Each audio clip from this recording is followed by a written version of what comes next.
يا أمي أقطف دوما أحلى الزهر سار تعطر كل البيت تنتظر قدومك يا أمي. فرمایا اگر تم مدد نہیں کرو گے تو کوئی بات نہیں ہے. اللہ نے اس وقت محمد صلی اللہ علیہ وسلم کی مدد کی تھی جب ان کو مکہ والوں نے نکال دیا. کوئی پرسان حال نہیں تھا. کیسی مدد کی؟ اذ یقول لصاحبہ، جب وہ اپنے ساتھی سے کہہ رہا تھا. اس سے بڑی فضیلت کسی صحابی کی نہیں ہو سکتی. کیسی محبت سے، اور گویا اس میں ایک تانے کا عنصر بھی ہے کہ تم اگر مدد نہیں کرتے تو محمد کے ساتھی نے محمد کی صلی اللہ علیہ وسلم، انہوں نے مدد کی ہے اور اللہ نے ان کے ذریعے سے کروائی ہے. تو گویا اس سے پتہ چلا کہ محمد صلی اللہ علیہ وسلم اور ابو بکر یہ ساتھ ساتھ ہیں. پوری امت کو اللہ ان کے مقابلے میں لا کے کھڑا کر رہا ہے، اور مقابلے میں حضرت ابو بکر کو نہیں ذکر کیا اللہ نے. بہت مشکل ہے. یعنی اللہ کہہ رہا ہے کہ تمام صحابہ سے اور تمام مسلمانوں سے کہ تم اگر محمد صلی اللہ علیہ وسلم کی مدد نہیں کرتے تو کوئی بات نہیں ہے. اللہ نے اس وقت مدد کی تھی جب وہ دو تھے، محمد ان دو میں کے ایک تھے. تو گویا اللہ نے نبی صلی اللہ علیہ وسلم اور حضرت ابو بکر صدیق کو ایک طرف اور باقی پوری امت کو اس کے مقابلے میں ذکر کیا کہ باقی پوری امت اگر ان کی مدد کرے نہ کرے، اللہ نے تو ان دونوں کی مدد کر لی ہے. کتنی بڑی فضیلت ہے یہ حضرت ابو بکر کی. اور علماء کہتے ہیں کہ اس آیت میں حضرت ابو بکر کا صحابی ہونا، ساتھی ہونا یہ منصوص ہے، کیونکہ اللہ نے حضرت ابو بکر کو نبی کا ساتھی کہا ہے. ساتھی ہر ساتھ رہنے والے کو نہیں کہتے، ساتھی اس ساتھ رہنے والے کو کہتے ہیں جو آپ کا دوست ہو. منافق کو کبھی ساتھی کہیں گے؟ بولو بھائی. تو ساتھ رہنے والا جو دوست ہوتا ہے اس کو کیا کہا؟ کیونکہ بعض دفعہ دشمن بھی ساتھ میں آ جاتا ہے. تو اس سے پتا چلتا ہے کہ حضرت ابو بکر رضی اللہ تعالی عنہ کے ایمان کی اللہ اس آیت میں گواہی دے رہے ہیں. حضرت ابو بکر کو اگر کوئی مومن نہ مانے، معاذ اللہ منافق مانے، تو وہ اس آیت کا واضح لفظوں میں انکار کر رہا ہے. اذ یقول لصاحب، اور اللہ کہہ رہا ہے کہ ساری دنیا اگر محمد کی مدد چھوڑ دے گی صلی اللہ علیہ وسلم تو ابو بکر کے ذریعے اللہ کس کی مدد کرے گا؟ نبی کی مدد کرے گا اللہ، جیسے اللہ نے کی ہے. جو دو میں کے ایک تھے، وہ ایک دوسرا تھا اور ایک کون تھے؟ یہ نبی تھے. اذ یقول لصاحبہ، دونوں پریشان تھے. حضرت ابو بکر زیادہ پریشان تھے نبی کی وجہ سے. نبی ابو بکر کو کیا دے رہے تھے؟ تسلی. عجیب بات ہے، جو جس کی مدد کے لیے آتا ہے تو مدد کرنے والا تسلی دیتا ہے نا. یہاں تسلی کون دے رہا ہے؟ نبی. یہ نبی کی محبت کی علامت ہے. اور ابو بکر کو غم اپنا نہیں ہو رہا تھا. کس کا غم ہو رہا تھا؟ محمد صلی اللہ علیہ وسلم کا. وہ واقعہ تو پتہ ہی ہوگا نا. وہ بھائی جو غار میں ٹھہرے تھے، مشرکین نے آگے گھیر لیا تو اللہ تعالیٰ نے حکم دیا کبوتر کو کہ اس نے فوراً جالا بنا دیا. اور تو وہ کہنے لگے اس کے اندر تو کوئی جا نہیں سکتا، یہ تو بہت پرانا جالا لگا ہوا ہے. تو اس طرح اللہ تعالیٰ نے بچایا. تو اللہ تعالیٰ نے قیامت تک آنے والے انسانوں کو بتایا کہ اللہ نے ابو بکر کے ذریعے محمد صلی اللہ علیہ وسلم کی مدد کروائی ہے. تم اگر نہیں کرو گے تو اللہ نے جب اس وقت کروائی ہے تو اللہ اور دوبارہ ایسے لوگ پیدا کر دے گا. وہ الگ بات ہے کہ پھر امت مدد کرتی رہی ہے اور اللہ کو دوبارہ پیدا کرنے کی ضرورت نہیں پڑی. حضرت عمر رضی اللہ تعالیٰ عنہ فرماتے تھے کہ حضرت ابو بکر اگر میری ساری زندگی کی نیکیاں لے کے مجھے صرف وہ والی رات دے دیں جب پوری قوم ایک طرف اور ابو بکر غار میں نبی کے ساتھ، پوری زندگی کی نیکیاں لے کے صرف وہ ایک رات مجھے دے دیں تو میں اس سودے کے لیے تیار ہوں. کتنی حضرت عمر کی نیکیاں تھیں. فرمایا ساری لے لو، وہ ایک رات دے دو. کیونکہ اس رات کا جو اللہ نے بڑی شان سے قرآن میں ذکر کیا، ایسا تذکرہ اللہ نے کسی اور رات کا نہیں کیا. ایسی شان سے اللہ نے ذکر کیا. اس وقت کو یاد کرو جب یہ دو میں سے، دیکھو آپ یہ بھی کہہ سکتے تھے، اللہ تعالیٰ یوں بھی کہہ سکتے تھے کہ جب محمد صلی اللہ علیہ وسلم اپنے ساتھی کے ساتھ تھے، نا ثانی اثنین، دو میں سے ایک. یہ گویا رتبہ بیان کرنے کے لیے کہ دونوں کیا کیا ہیں؟ بالکل قریب قریب ساتھی ہیں، قریب قریب. تو اللہ ان دونوں میں سے دونوں کو ہر ایک کا دوسرا کہہ رہا ہے. تو یہ بھی بلاغت ہے قرآن مجید کی. تو اسی وجہ سے علماء امت کا اجماع ہے کہ تمام پیغمبروں کے بعد سب سے بڑا مقام کس کا ہے؟ حضرت ابو بکر رضی اللہ تعالیٰ عنہ کا. بعض لوگ کہتے ہیں بھائی اہل بیت کو فضیلت ہونی چاہیے، نبی کے داماد تھے حضرت علی. ایک صاحب تقریر کر رہے تھے کہ ابو بکر اور عمر نے تو نبی کو اپنی بیٹی دی ہے اور حضرت علی کو نبی نے اپنی بیٹی دی ہے، تو فضیلت کس کی ہوئی؟ بھائی علی، حضرت علی کی فضیلت ہوئی کہ نبی اپنی بیٹی، ان کو بیٹی دینا مشکل کام ہے نا بھائی. بیٹی دینے میں تو 100 دفعہ سوچتا ہے انسان، لینے میں تو کہتا ہے چلو بھائی، وہ تو کہیں بھی شادی کر لیتا ہے. دینا بڑا مسئلہ ہے نا. تو یہاں ایک یہ خوب اچھی طرح سمجھو. تو بعض لوگ اس بنا پر حضرت علی کو باقی صحابہ پر فضیلت دیتے ہیں.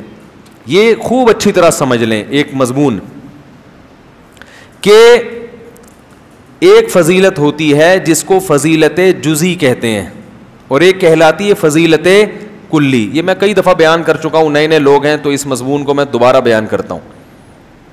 دیکھو حضرت موسیٰ علیہ السلام کو یہودی کہتے ہیں کہ موسیٰ علیہ السلام کو تو اللہ کوہ طور پہ بلا کے ہم کلام ہوا کرتے تھے اور محمد صلی اللہ علیہ وسلم پہ وحی آتی تھی جبریل کے ذریعے، تو جبریل واسطہ بنتے تھے اور ادھر اللہ بغیر واسطے کے. تو یہودی کہتے ہیں بتاؤ فضیلت پھر کس کی ہوئی؟ یہ اشکالات اٹھاتے ہیں. فوراً جواب جاتا ہے یار موسیٰ علیہ السلام تو پھر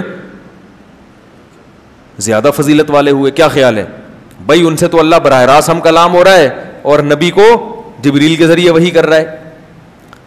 بھائی کیا ہو گیا؟ اشکال ہوتا ہے کہ نہیں ہوتا؟ پھر ایک اشکال یہ کرتے ہیں کہ قرآن میں بتاؤ سب سے زیادہ ذکر کس پیغمبر کا ہے؟ جواب موسیٰ علیہ السلام کا. کہہ رہے محمد صلی اللہ علیہ وسلم کا تو اتنا ہے نہیں، تو فضیلت کس کی ہوئی؟ مسلمان کہے گا بھائی موسیٰ علیہ السلام کی ہوئی. اس طرح کی باتیں کر کے تو وہ کہتے ہیں بھائی یہ تو ان کی فضیلت ہوئی. پھر عیسائی کہتے ہیں کہ بتاؤ قرب قیامت میں کون سے نبی آئیں گے؟ ہم کہتے ہیں عیسیٰ علیہ السلام آئیں گے. کہ محمد صلی اللہ علیہ وسلم آئیں گے؟ ہم کہتے ہیں نہیں آئیں گے. تو کہا اب دیکھو فضیلت کس کی ہوئی؟ ابے بولنے میں کوئی گورنمنٹ نے کوئی پابندی لگائی ہے کیا؟ تو بول لو بھائی حضرت عیسیٰ علیہ السلام کی. وہ کہتے ہیں بتاؤ حضرت عیسیٰ علیہ السلام مردوں کو زندہ کرتے تھے؟ ہم کہتے ہیں ہاں کرتے تھے. کہہ رہے ہیں محمد صلی اللہ علیہ وسلم کرتے تھے؟ ہم کہہ رہے ہیں نہیں کرتے تھے. بتاؤ فضیلت کس کی ہوئی؟ تو یہ سمجھنے کی. اسی طرح جو شیعہ حضرات ہیں وہ کہتے ہیں کہ حضرت ابو بکر نے نبی کو بیٹی دی ہے لیکن نبی نے بیٹی دی کس کو ہے؟ حضرت علی کو. تو فضیلت کس کی ہوئی؟ تو کہہ گا بھائی یہ تو حضرت علی کی ہونی چاہیے. تو حضرت علی کی فضیلت کے ہم منکر نہیں ہیں. بیٹی دینا بڑی بات ہے، حضرت علی کا بڑا اکرام ہے. یہ پیغمبر اپنی بیٹی دیں، اس میں کوئی شک نہیں ہے. لیکن یاد رکھو انبیاء کو جو فضیلت جس بیس پہ ملتی ہے تو انبیاء کے ساتھیوں کو بھی فضیلت اسی بیس پہ ملتی ہے. اس صفت میں، اس وصف میں جو پیغمبر کے جتنا قریب ہوگا وہ باقیوں سے افضل. پیغمبروں کو فضیلت کس بیس پہ ملی ہے؟ کہ وہ اللہ کا پیغام لوگوں تک پہنچانے کے لیے آتے ہیں. ایک منکرین حدیث کہنے لگا سب سے زیادہ حسن کس میں تھا؟ ہم بچے تھے، ہم نے کہا یوسف علیہ السلام میں. اس نے کہا آدھا حسن تو اکیلا یوسف علیہ السلام کو ملا ہے. تو فضیلت کس کی ہوئی ہے بھائی؟ تو یہ اس طرح کے سوالات کرتے ہیں. تو داؤد علیہ السلام کے ہاتھ میں لوہا نرم ہو جاتا تھا، کیا محمد صلی اللہ علیہ وسلم کے ہاتھ میں ہوتا تھا؟ ہم نے کہا نہیں. تو کہنے پھر فضیلت ایسے اشکالات کر کے نا وہ کنفیوز کرتے ہیں لوگوں کو. تو یہ ایک اصول سمجھ لیں. میں مثالوں سے بات سمجھاتا ہوں. آپ نے ایک کام ہے گڑھا کھودنے کا. کام کیا ہے؟ کھڈا کھودنا ہے، کنواں کھودنا ہے. 12 فٹ یا 15 فٹ کنواں کھودنا ہے. کنواں کھودنا ایک کام ہے جو آپ کی نظر میں بہت اہم ہے، اس وقت کی ضرورت ہے. آپ نے 5 آدمی بلائے، 5 مزدور. اب ظاہر ہے آپ ان میں سے سب سے افضل کو رکھیں گے نا، سب سے افضل کو. اب آپ نے دیکھا کہ یار یہ والا بڑا خوبصورت ہے مزدور. یہ مزدور کیا ہے؟ حسن و جمال، کیا زبردست بھینی بھینی خوشبو آ رہی ہے اس کے جسم سے. تو لہذا وہ مزدور کہہ رہا ہے بھائی میں سب سے زیادہ خوبصورت ہوں اور یہ 4 ان کی شکل اچھی نہیں، لہذا میری فضیلت زیادہ ہے، مجھے رکھو. آپ رکھ لو گے؟ دوسرا کہتا ہے نا نا نا، اس خوبصورت سے کہتے تیرے پاس پیسے ہیں؟ وہ کہہ رہا نہیں. کہہ رہا میں 18 گریڈ کا آفیسر ہوں. ایک مثال ہے, وہ الگ بات ہے کہ زمانے کی وجہ سے میں جاب لیس ہو گیا, میرا رتبہ اس سے زیادہ ہے, میرا مقام اس سے, میں آفیسر ہوں, اس کی تو کوئی سنتا نہیں, میری تو ساری دنیا سنتی رہی ہے. تیسرا کہتا ہے میں فلاں قوم کا آدمی ہوں, میں سید ہوں, میں کیا ہوں.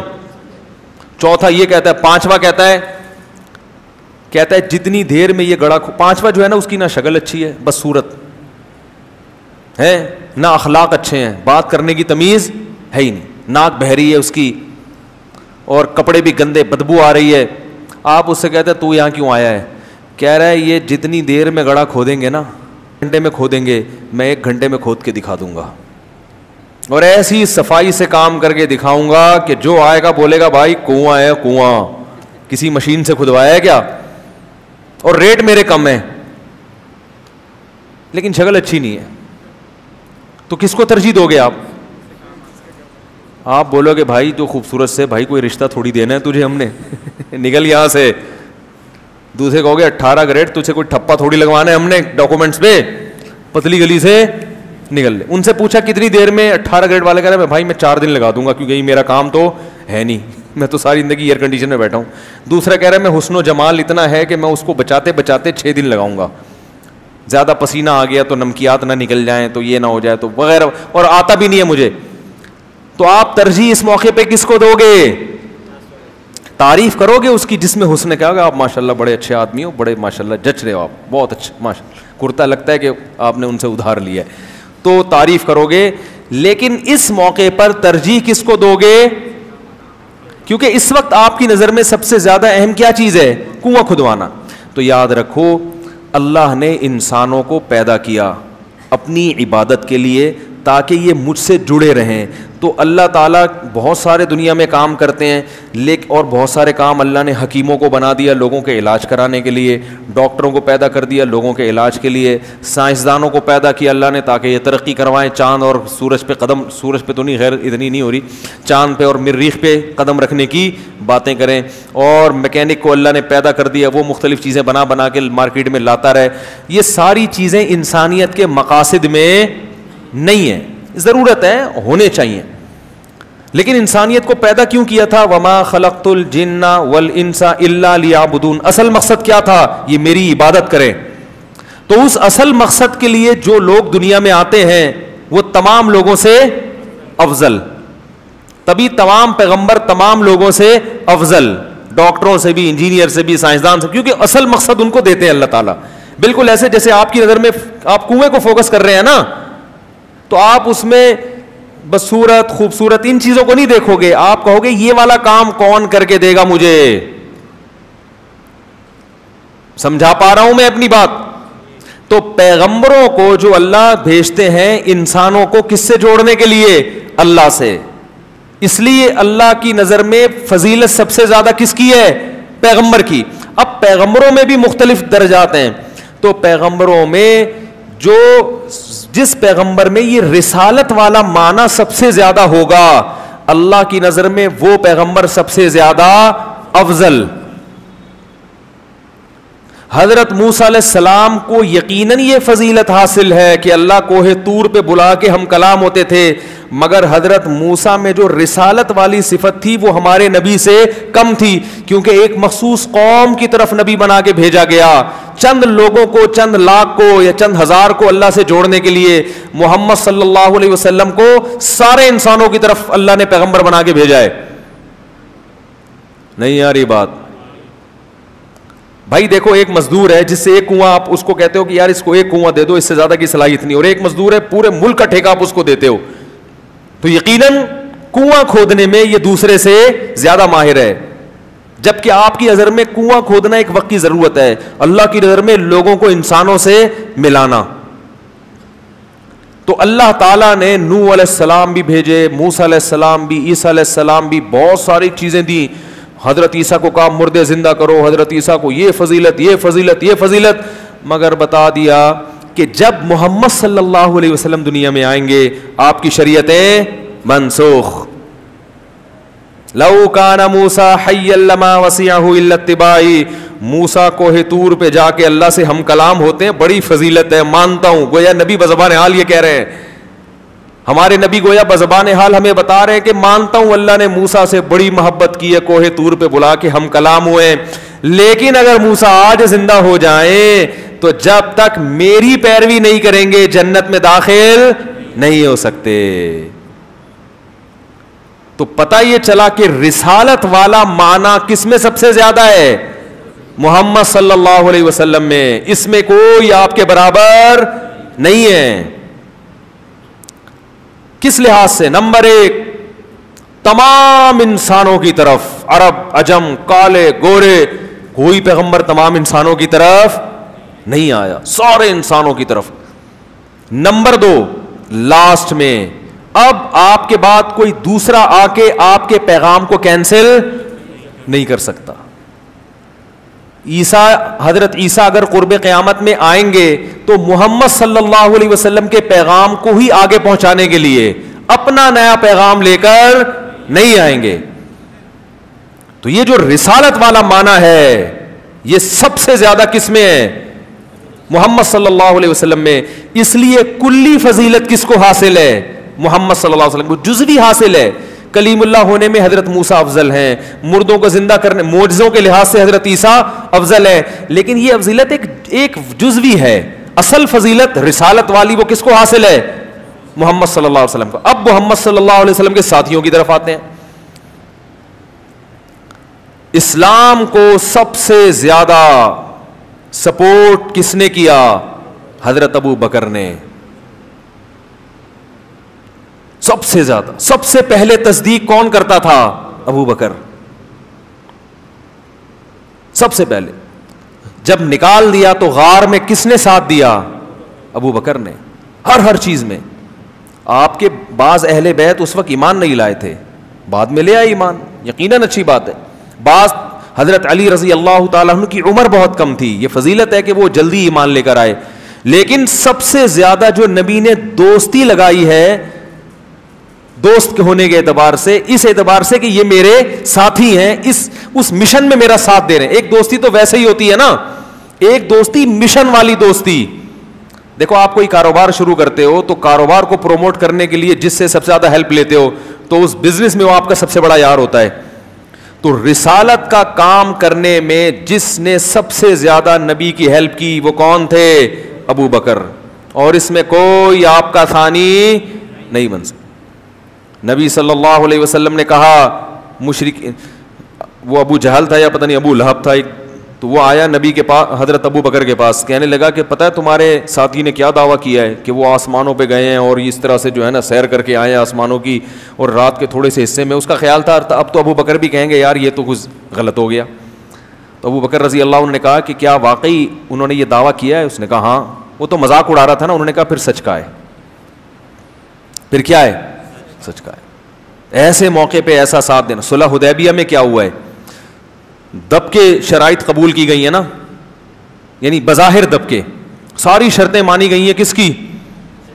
اب ایک طرف 1400 صحابہ بیعت ہو رہے ہیں نبی کے ہاتھ پہ کہ ہم موت تک لڑیں گے. منظر بالکل یہ ہے کہ لڑائی والا, جوش میں آ گئے, لیکن جو شرائط طے کی وہ ساری کس کی مانی جا رہی ہیں؟ تو سب ایک طرف ہو گئے. سب کے دل میں ایک وسوسے آنے لگے کہ بھائی ہم تو دین برحق پر ہیں, یہ نبی صلی اللہ علیہ وسلم یہ کیسی شرطیں, یہ تو ہماری ذلت ہے. حضرت عمر بھی جوش میں آئے اور صحابہ بھی. لیکن جب ابو بکر سے پوچھا گیا انہوں نے فرمایا اللہ کے رسول ہیں جو کر رہے ہیں صحیح کر رہے ہیں. تو ہر موقع پہ کس نے ساتھ دیا؟ سب سے زیادہ. ساتھ تو سب نے دیا لیکن سب سے زیادہ کس نے؟ ابو بکر نے. تو ٹھیک ہے حضرت علی یقیناً ہم ان کی خاک کے برابر بھی نہیں, نبی نے اپنی بیٹی دی, مگر یہ جزوی فضیلت ہے کہ نبی کی رشتہ داری ہو جانا, نبی کا نواسا ہونا, نبی کی اولاد میں ہونا, یہ جزوی فضیلت ہے. کلی فضیلت کیا ہے کہ نبی کے مشن میں نبی کا ساتھ سب سے زیادہ کس نے دیا؟ تو یہ فضیلت کس کے حصے میں آئی ہے؟ ابو بکر کے. زندگی میں بھی اور دنیا سے جانے کے بعد بھی. دنیا سے جاتے وقت بھی آپ نے نامزد کس کو کیا کہ ابھی دین کمزور ہے, اس کو طاقت کس کے ذریعے ہوگی؟ ابو بکر کے ذریعے. اور آپ نے فرمایا کہ لوگ ابو بکر کے علاوہ کسی کو قبول, لوگ کہیں گے کہ نبی کا جانشین کون ہے نبی کے مشن میں, سب یہ ایک بیک زبان ہو کر کہیں گے ابو بکر کے علاوہ کوئی نہیں ہو سکتا. سمجھ میں آ رہی ہے بات؟ تو نبی کے دنیا سے جانے کے بعد بھی سنبھالا کس نے دیا؟ نبی کے مشن کو کس نے؟ ہمارے نبی کی جو موت تھی وہ اتنا بڑا غم تھا صحابہ کے لیے کہ بہت سے لوگ حواس باختہ ہو گئے تھے. حالانکہ ایسے موقع پہ جذبات نقصان پہنچا دیتے ہیں, موقع مل جاتا ہے. صحابہ مان ہی نہیں رہے تھے کہ آپ کا انتقال ہو گیا ہے. حضرت عمر کتنے مضبوط, تلوار لے کے کھڑے ہو گئے اور کہنے لگے من کانا, وہ کیا الفاظ ہیں کہ جس نے بھی یہ دعویٰ کیا کہ نبی کا انتقال ہو گیا ہے, اضرب عنقہ, اس کی گردن اڑا دوں گا میں. تو ظاہر ہے ایسے موقع پہ تو ایک حقیقت ہے نا, گراؤنڈ ریئلٹی ہے, اس کو تو ماننا چاہیے. تو عجیب حالت ہو گئی صحابہ کرام کی, بھائی یہ تو ہو ہی نہیں سکتا. لیکن ابو بکر جنہیں محبت سب سے زیادہ ہے تو وہ نبی کے مشن کو فوکس کر رہے ہیں, نبی کی ذات کو فوکس نہیں کر رہے. وہ سب کو جمع کیا انہوں نے, مسجد نبی میں خطبہ دیا یا حالانکہ سب سے زیادہ غم کس کو ہو رہا تھا, لیکن جذبات کنٹرول میں کہ نبی کے مشن کو فوکس کرنا ہے. بھائی نبی دنیا سے چلے گئے, یہ ذمہ داری ہمارے اوپر ہے. یہ بکھر گئے, اگر اس طرح کی باتیں شروع کر دیں تو یہ تو نبی کے مشن کو گویا بھول رہے ہیں. نبی کا مشن اللہ کی طرف بلانا تھا. تو کھڑے ہو کر خطبہ دیا, یا ایھا الناس, لوگو من کان منکم یعبد محمدا فإن محمدا قد مات. دیکھو اگر تم میں کوئی محمد صلی اللہ علیہ وسلم کی عبادت کرتا تھا تو تحقیق محمد پر موت واقع ہو چکی ہے صلی اللہ علیہ وسلم. ومن کان منکم یعبد اللہ, اگر اللہ کی عبادت کرتے تھے فإنہ حی لا یموت, وہ آج بھی زندہ ہے, اس پر کبھی موت واقع نہیں ہوگی. تو ایسے موقع پہ ساتھیوں کو سنبھالنا یہ سب سے بڑی ذمہ داری ہوتی ہے. آپ صلی اللہ علیہ وسلم کتنا خوش ہوئے ہوں گے جب آپ کو پتہ چلا ہوگا میرے دنیا سے جانے کے بعد اس قوم کو سنبھالا کس نے ہے؟ ابو بکر نے سنبھالا ہے. کتنا خوش ہوں گے آپ. اور مسلح پہ کھڑا کس کو کیا نبی نے؟ ابو بکر کو. جب آخر میں بیمار ہو گئے تو کس کو مسلح پہ کھڑا کر رہے ہیں؟ حضرت عائشہ فرما رہی ہیں یا رسول اللہ میرے والد ابو بکر کمزور دل آدمی ہیں, وہ آپ کی غیر موجودگی میں آپ کے مسلح پہ کھڑا ہونا برداشت نہیں کر سکتے. وہ تو برداشت ہی نہیں کر پائیں گے کہ یہ مسلح کس کا تھا؟ نبی کا. کسی اور کو کہہ دیں, عمر کو کہہ دیں وہ مضبوط دل ہے, فلاں کو کہہ دیں, فلاں کو کہہ دیں. نبی نے اپنے داماد کو بھی نہیں کہا ایسے موقع پہ. یقیناً بہت بڑی فضیلت ہے, مگر نبی کیا کہہ رہے ہیں؟ اِنَّكُنَّ لَأَنْتُنَّ صَوَاحِبُ یوسف, تم اسی طرح ہو جیسے یوسف علیہ السلام کو عورتیں ورغلا رہی تھیں, بحث کر رہی تھیں, تم بھی میرے ساتھ کیا کر رہی ہو؟ یعنی تنگ نہیں کرو مجھے, اس میں میں بیمار ہوں, میں پہلے ہی پریشان ہوں, اور تم مجھے تنگ کر کر کے بار بار کہہ رہی ہو کہ ابو بکر نہیں کوئی اور. جب یہ ڈانٹ پلائی ہے نا نبی نے, پھر انہوں نے کہا نہیں بھائی کون کھڑا ہوگا مسلح پہ. یہ جو حساسیت تھی نبی کی کہ اپنی بیماری میں اپنے مسلح پہ ابو بکر کے علاوہ کسی کو برداشت نہیں کر رہے, یہ اشارہ کر رہے ہیں کہ میں جو مشن لے کے دنیا میں آیا ہوں اور اللہ نے پیغمبروں کو جس مشن کے لیے بھیجا تھا, میرے بعد وہ مشن کس کے پاس آ رہا ہے؟ ابو بکر کے ہاتھ میں آئے گا مسلح, کیونکہ نبی کے لیے سب سے قیمتی جگہ نبی کا مسلح. تو اس مسلح پہ کون کھڑا ہوگا؟ ابو بکر. اور ابو بکر کے علاوہ کوئی عذر میں کسی کا بھی قبول کرنے کے لیے تیار نہیں ہوں. حضرت علی کو بہت بڑی فضیلت, داماد رسول ہیں, مگر یہ جزوی فضیلت ہے. جیسے موسیٰ کو علیہ السلام کلیم اللہ تھے, بہت بڑی فضیلت ہے, جزوی ہے. رسالت جو اصل مقصد ہے اس میں نبی کا نائب کون ہے؟ ابو بکر. رسالت میں نبی کی نیابت کس کے پاس آئی ہے؟ ابو بکر کے ہاتھ میں آئی ہے. اور ابو بکر کے بعد حضرت عمر جو خلیفہ کا مطلب کیا؟ نبی کے جانشین. حضرت ابو بکر کے بعد حضرت ابو بکر نے خود کس کو بنایا؟ عمر کو, کسی اور کو نہیں بنایا. یہ بتا دیا کہ نبی نے مجھ پر اعتماد کیا سب سے زیادہ, تو میں اپنے بعد سب سے زیادہ اعتماد کس پہ کرتا ہوں؟ عمر پہ. اور پھر ان کے بعد حضرت عثمان کو امت نے منتخب کیا, اور اس وقت کی امت نے جو اس دور کے بلکہ روئے زمین کے اب تک آنے والے انسانوں میں سب سے بہترین لوگ تھے. انہوں نے کہا کہ کس کی سلیکشن ہوگی, نبی کا مشن کون سنبھالے گا, رسالت کا مشن کون سنبھالے گا, عثمان, اور حضرت عثمان کے بعد حضرت علی. پوری امت کا اتفاق ہے. تو رسالت میں نبی کی نیابت اور خلافت جو اصل فضیلت ہے, اس میں سب سے پہلے ابو بکر, پھر عمر, پھر عثمان, پھر علی. تو اسی وجہ سے ہم ان 4 صحابہ کی ترتیب بیان کرتے ہیں کہ نبی کے بعد سب سے بڑا مرتبہ کس کا, ابو بکر کا, پھر حضرت عمر کا, پھر حضرت عثمان کا, پھر حضرت علی رضی اللہ عنہم اجمعین. تو وہ داماد رسول ہونا بہت بڑی فضیلت ہے, اس میں کوئی شبہ نہیں ہے, مگر یہ جزوی فضیلت ہے. رسالت والی جو اصل فضیلت ہوتی ہے, جس کی بنیاد پر مقام ملتا ہے, وہ مقام سب سے پہلے کس کو اللہ نے دیا, ابو بکر. تو اس لیے جو اس قسم کے اشکالات ہوتے ہیں نا, جس سے اہل سنت والجماعت کے عقائد سے آپ کو آج کل یوٹیوب پہ بہت کچھ الٹا سیدھا چل رہا ہے, تو وہ اس میں بہت جو ہے نا لوگوں کے نظریات کو بگاڑا جاتا ہے. تو میں جلدی سے اب موضوع کو سمیٹتا ہوں. تو یہ بہت اہم آیت تھی. اللہ فرماتے ہیں ساری دنیا بھی اگر مدد چھوڑ دے گی تو کوئی بات نہیں, اللہ نے تو اس وقت ابو بکر کے ذریعے نبی کی مدد کی ہے. تو پتہ چلا ساری دنیا ایک طرف اور اللہ حضرت ابو بکر کو ایک طرف رکھ کے بیان کر رہے ہیں.